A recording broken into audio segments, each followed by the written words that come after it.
David Milan closed in on his second 100 in as many games as Middlesex just about shaded the opening rain-affected day of their LV County Championship match with fellow title chasers Somerset in Uxbridge. This is always a ground where batting first is a good thing to do, and so Chris Rogers had no hesitation in going in first after he won the toss. He and Nick Gubbins put on 21 for the first wicket. But then Rogers on 7 was LBW to Lewis Gregory in the game's 6th over, the batsman not bothering to see the umpire's raised finger. Milan came into this match as a man in form, having hit the best championship score of his career in the frustrating draw with Northamptonshire at Lord's last week. The classy left-hander continued where he left off in that innings by playing some nice shots to get the innings off and running on a ground where Middlesex's record over the last couple of decades is not too impressive. This was a big game with both teams needing a win to close right in on the top of the table. Gubbins, who hit a 50 in his debut innings last week, also looked good again as this pair got their side off to an ideal start in spite of the early loss of their captain.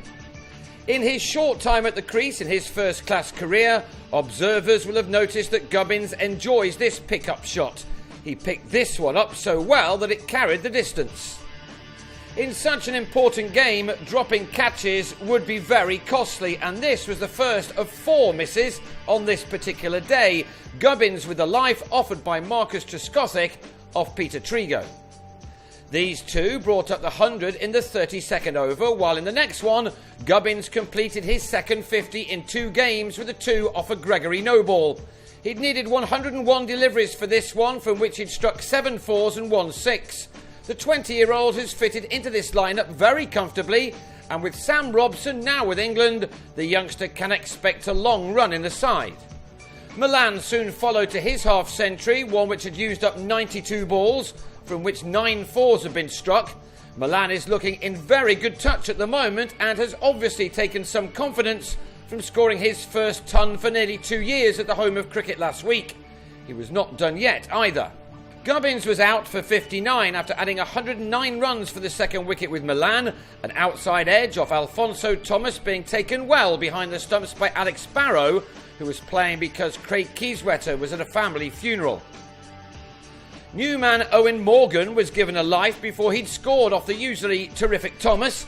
This time the batsman was spilled in the slips by Alvaro Peterson before he'd got going.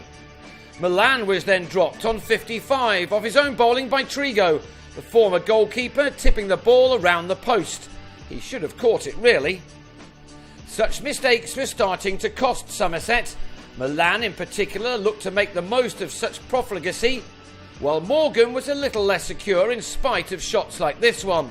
This was by no means a vintage performance from the Irishman. He was given another life on 8 by Barrow off Craig Overton, another very gettable catch. With such errors, Milan and Morgan were able to add 73 runs for the third wicket in 20 overs as Middlesex got to 200 with just a couple of men out.